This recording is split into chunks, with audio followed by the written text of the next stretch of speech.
Olá, tudo bem com você? Nós vamos tratar de valuation. Valuation, que é a avaliação de empresas, é uma sistemática que calcula o valor de uma empresa ou de qualquer empresa. Não se trata de uma ciência exata, ou seja, você pode fazer uma série de avaliações, né? Lembre-se, por exemplo, quando o Banespa foi vendido, os bancos fizeram ofertas, o Santander fez uma oferta muito maior e levou. Então, estava errado os outros bancos? Estavam errado as outras ofertas? Necessariamente não. Por quê? Eles trabalharam com informações, com uma expectativa de mercado. Então, eu posso ter diferença nesse sentido. Para avaliar uma empresa, existem uma série de variáveis. Se uma variável estiver muito alta, o valor da empresa é maior. Se uma variável estiver muito baixa, o valor pode ser menor. Outra variável, se for alta, ela pode indicar que a empresa tem um valor maior. Ou se tiver alta, pode ser que o valor da empresa diminua. Contudo, valuation não é só utilizado para definir o valor de uma empresa. Você pode usar valuation para administrar uma empresa. Então, você sabe que se uma determinada variável indica que a empresa tem um valor maior, você pode trabalhar essa variável internamente para que ela aumente, para que você tenha uma empresa de maior valor. Se uma outra variável, quando estiver alta, diminui o valor da empresa, você vai administrar a organização de tal forma que você minimize essa variável no seu dia a dia para aumentar o valor da organização. Valuation, fundamentos da gestão baseada em valor. Por que enfatizar o valor? Vejam, qual é a ideia? Se eu enfatizo o valor no momento de administrar a empresa, eu faço com que ela tenha mais valor frente ao mercado. Perspectivas de futuro e de longo prazo. Aí eu tenho que avaliar todas as métricas possíveis para garantir, para fazer de tudo que a empresa tenha um valor maior. Quando eu penso numa empresa, eu tenho ativo e passivo. Do lado do ativo, investimentos. Do lado do passivo, capital de terceiros e capital próprio. Quando eu penso em capital de terceiros, eu tenho uma maturação definida, um valor definido e preferência sobre lucros e ativos. Ou seja, eu tenho que remunerar terceiros, independente de eu ter lucro, independente de eu ter vendas. Pensando em capital próprio, eu tenho maturação indefinida, ou seja, você pode investir na empresa, mas ela pode demorar vários anos para dar lucro, mas tem voz na administração. Ele define o que precisa ser feito. Na gestão baseada em valor, e se você tem uma maior percepção de risco, com decisão em termos de risco, retorno e valor. O risco pode ser alto, mas se o retorno for muito maior, ótimo. E eu tenho uma decisão de valor.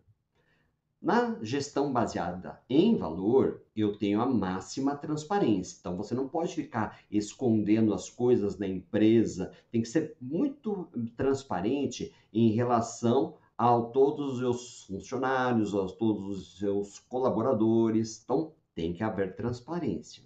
A gestão baseada em valor tem toda uma preocupação social, uma empresa cidadã, o balanço social, os stakeholders, lembrando que stakeholders são aqueles que lidam com o risco. Stakeholders são todos aqueles que trabalham com a empresa. Então vejam, stakeholder é governo, fornecedor, bancos, sociedade em geral, proprietário, concorrentes, sindicatos, clientes, ou seja, todo mundo.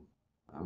Todos os envolvidos na empresa são stakeholders. Mitos e realidades com relação à avaliação de empresas. Os gestores estão sendo bombardeados com conselhos sobre medidas de desempenho, ou seja, não falta sugestão sobre quais medidas usar. Alguma das métricas utilizadas: desempenho do preço por ação, que é o retorno total para os acionistas, é o valor de mercado agregado. Eu tenho o valor intrínseco, que é o fluxo de caixa descontado, a avaliação de opções. Eu tenho os indicadores financeiros, o retorno sobre o capital investido, crescimento do faturamento, o lucro econômico.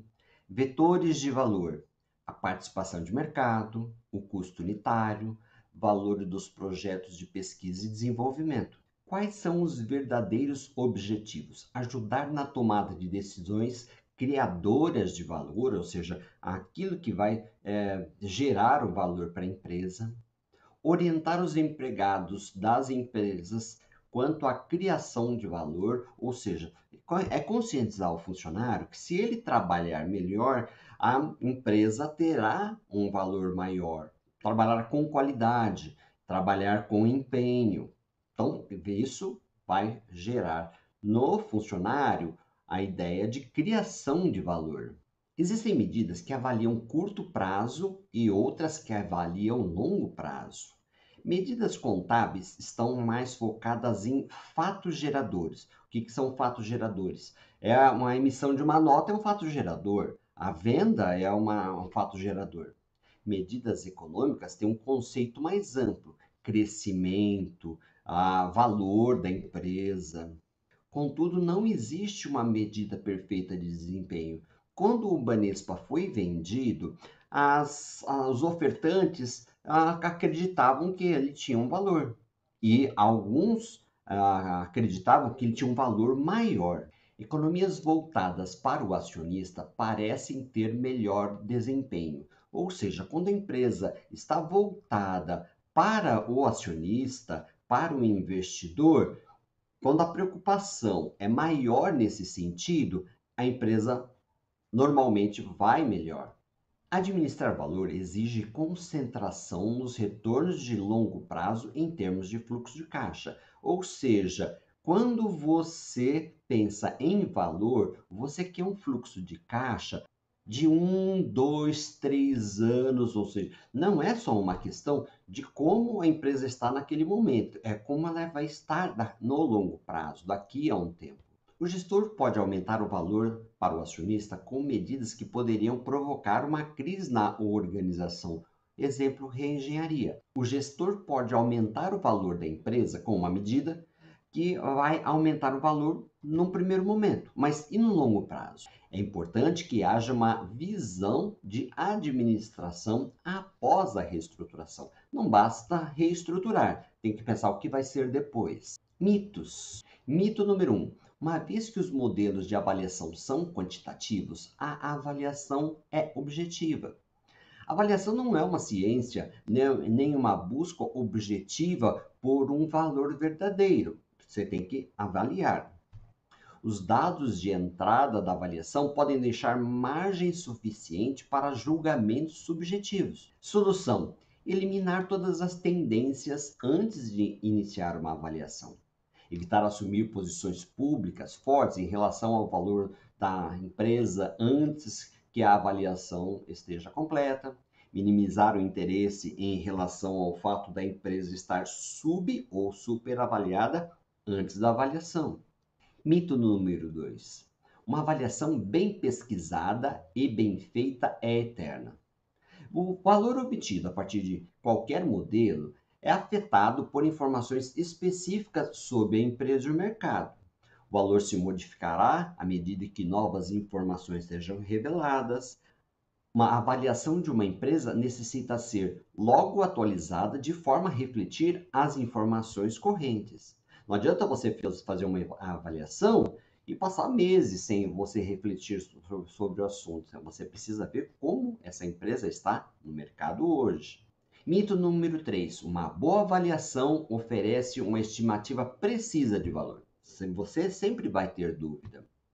Analistas têm que deixar uma razoável margem de erro ao fazer recomendações. E se você estiver errando, você precisa dar uma margem de erro. Mito número 4. Quanto mais quantitativo o modelo, melhor a avaliação. A qualidade de uma avaliação será diretamente proporcional ao tempo gasto em reunir dados e na compreensão da empresa a ser avaliada. Não adianta você usar um modelo se esse modelo não leva em consideração a realidade da empresa. Então, cuidado. Mito número 5. O mercado geralmente está errado. Se o valor de uma análise é significativamente diferente do preço de mercado, atenção! A suposição deve ser a de que o mercado está certo e não você. Mito número 6. O produto da avaliação é o que importa. O processo de avaliação não é importante. Veja, o processo de avaliação pode dizer bastante a respeito das determinantes de valor e ajudar a responder a algumas perguntas fundamentais. Cuidado! No próximo módulo, nós vamos fazer cálculos, nós vamos avaliar o valor das empresas a partir de determinadas sistemáticas. Não perca! Um grande abraço e até lá!